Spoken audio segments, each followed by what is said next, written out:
Thank you very much. So it's great. It's been a pleasure. I'm afraid I had to miss half the conference this morning because I've been working just up the road. But I came in this afternoon and I've just been blown away at the quality of some of the talks. It's amazing. Literally, my head's spinning just trying to understand some of them. But mine's not like that. Mine's big words and big pictures, so you can all kind of relax and take it easy. I work as a creative technologist at a company called Rehab Studio, just up the road.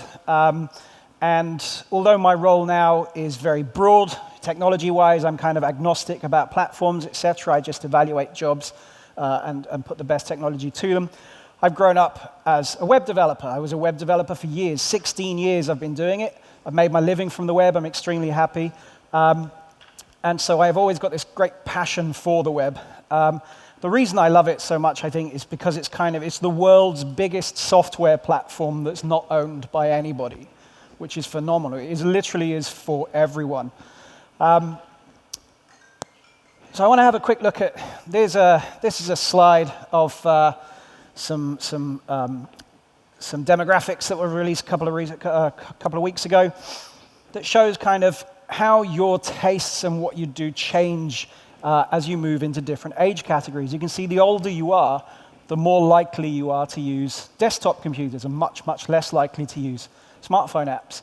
And then down at the younger category, 18 to 24, it's the complete opposite.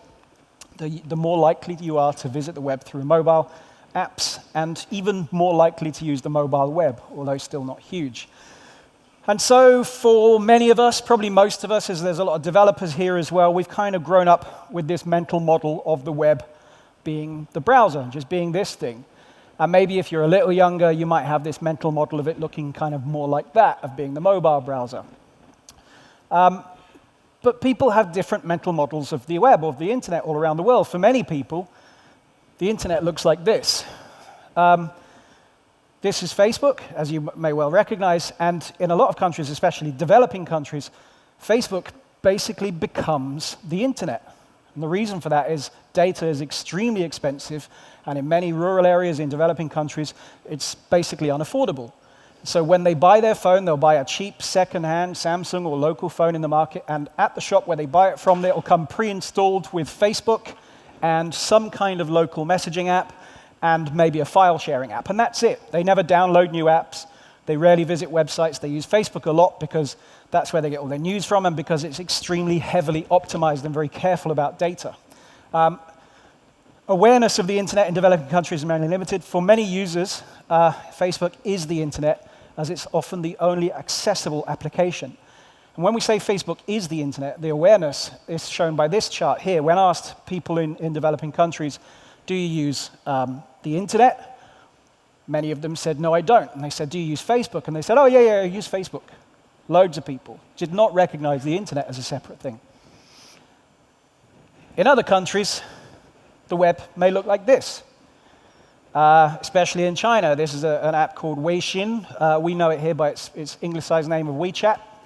Weixin started life as a kind of a messaging app, but has become a platform that does everything that the web can do or that native apps can do, but just in one unified interface. When you talk about share of time spent daily in China, especially people who use WeChat use it for 1/3 of all the things they do on the internet in an entire day.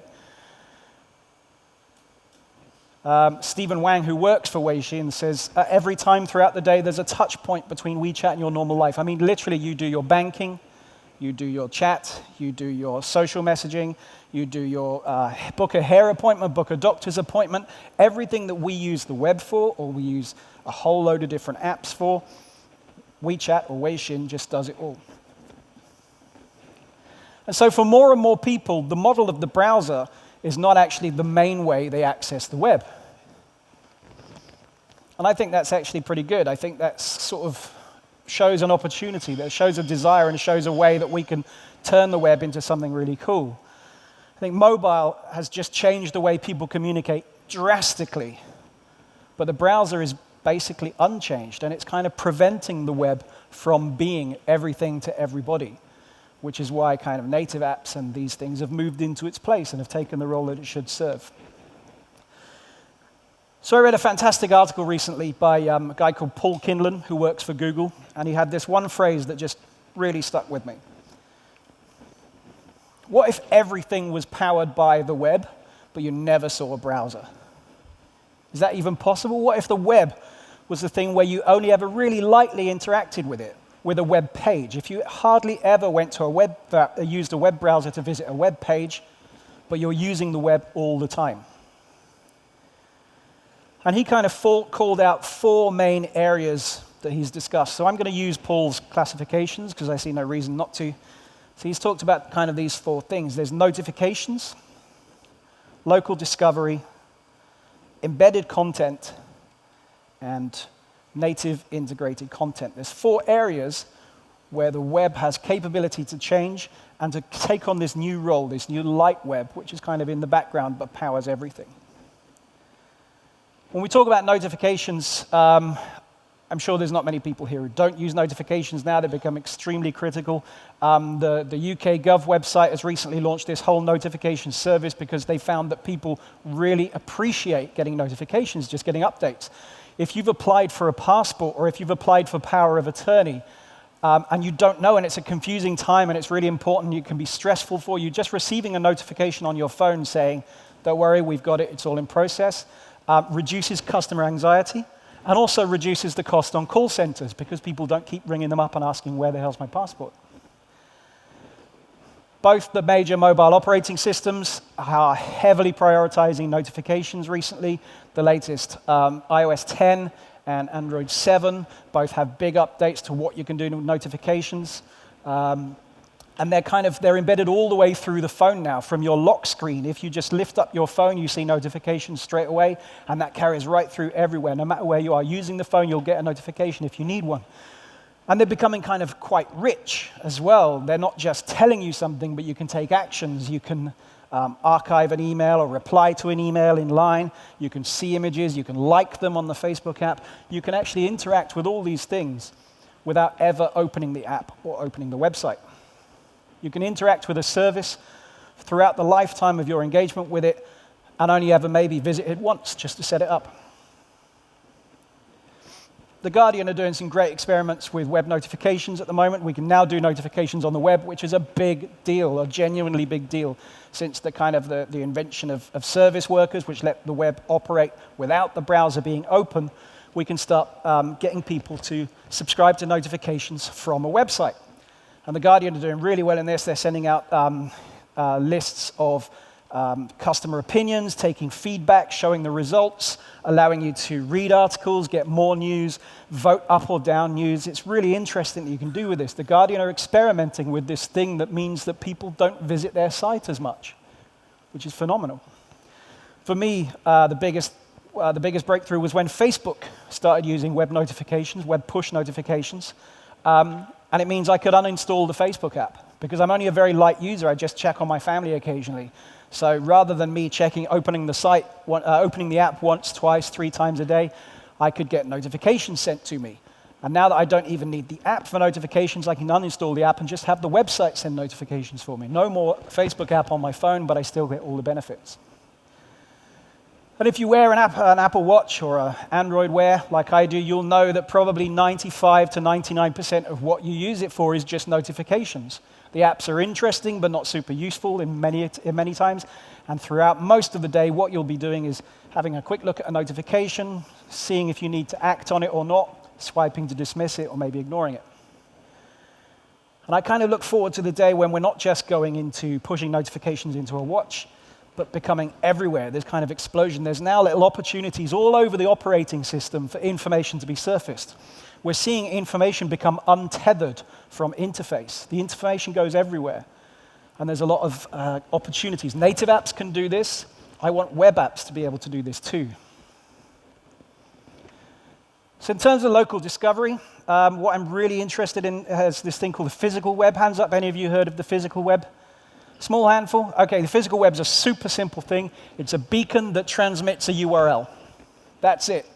And it sounds really kind of unimpressive, but what it means is the web becomes something that has a crossover into the physical world. If I walk into this room, some of you might have this beacon on you that advertises your your portfolio site or your LinkedIn or something. I don't get buzzing notifications. I can just open up my phone and I see there are 10 websites around you. I tap the link, and I can see all of your websites, just as you're immediately around me. This, I think, is a really big deal. It may not sound like much, but I think it's a really big deal. This was a trial that was rolled out on London buses recently, where on certain buses, you could open your phone, see the notification, there's a website here, tap it, get information about where you are, where this bus stops, where it's going to, where you can get your connections from. You don't have to do any searching, you don't have to do any looking up, you don't need an app. It's just giving you the information you need at exactly the right time. And at the moment, the way it returns results, it kind of looks like a Google search results page. It just shows these are the web pages that are around you immediately. But we can actually go a little bit better than that, a little more rich. If there's metadata on those pages, we could do a quick lookup, pull out the metadata, and display it in the browser. So you could, this is a browser called Fi.net. This is exactly what they're doing. They show you almost like little adverts, little chunks of data of just the things that are immediately around you. It tells you that you could, so I don't even need to visit a URL at all. I can get the key information about this thing, just open it up, see it in my browser. There's no URL, there's no address bar. And we could go even further than that. We could start putting in little buttons and actions and things like that. You could be able to go to a cinema, open it up, see the showtimes, book a ticket online. You could go to a stall, and when they want to sell you something, they just charge a beacon, you open it up, you tap approve on your phone, and you've paid for it over the web. And it becomes immensely rich when you start including web Bluetooth. Finally, we have access to the Bluetooth APIs through a web browser. This is, again, a big deal. You can combine with the physical web. You can have items that display their information. You open your phone, you tap a button to connect. Without downloading an app, without learning to do anything, you connect to something immediately around you. A little quote from Stephanie and Brian Rieger, who I've written extensively about this stuff, and I highly recommend you search out their stuff. When you choose the web to enable experience in the physical world, it doesn't just expand the possibility space for the Internet of Things. It compels us to rethink the very shape of the web. From a network of destinations to one of small, nonlinear, distributed, and serendipitously, I'm glad I said that right, discoverable and ideally shareable experiences. And the next evolution possibly in the physical web is this thing called fat beacons, which has a great name. A fat beacon essentially allows you to connect or let a beacon know that you're there, and it sends back in return a small packet of data. That small packet of data could be a web page. So again, there's no URL. It's not even on the open web. It's a super localized part of the web that just exists on this beacon, and it can just advertise and do one thing. You don't even need data to do this. Things could have their own web pages inside. You could have no data connection, be in the middle of nowhere, and still access the page that you wanted to access. Similar thing from Mozilla called Flyweb. Flyweb actually runs a tiny server inside your browser. It's a server kind of almost like a little node server that just executes inside your browser. So my phone becomes a thing that your phone can connect to directly, and we can I can just advertise my web server directly to you. It's a completely kind of decentralized, distributed web, which is really amazing. And we might start seeing these things called, they're huge across Asia, they're called light apps. Light apps are really, really small, single page, single message, and single-use websites. They might just promote something. It's like a flyer. It's like handing out a flyer outside a tube station, something like this. You flip through it. Hopefully you go, oh, cool, send it to a friend, and then you never look at it again. It just creates discovery, this new category of the web of like super light, super low friction interactions. The next one is embedded content. I guess the best example for this would be Google Now. Google Now will take data from the web and display it back to you in its own kind of, in its own native wrapper. So we can get information from Kayak of the things we wanted, or from Eat, or the things around us. It's taking all the information from the web and serving it back to us. It's embedding the information.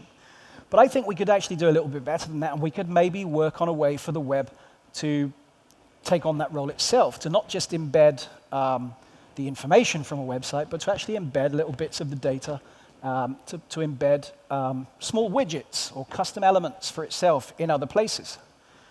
You can imagine your website being not one page, but maybe just a whole series of little containerized, embeddable articles that travel to any site. But they've got your brand, your revenue, your analytics, and your links all attached to them. I think we could get to this. There's a couple of places, there's a couple of services that are kind of hinting at this, or looking to go there. One called Cola, which is built with React Native, so it works basically everywhere. And it's a messaging service, so it's a one-to-one messaging, but you can embed little snippets of web code in there with you. So I can take something off, I can say, okay, this is the train I'm going to get, I'm going to be getting it at this time, and I'm going to be going here.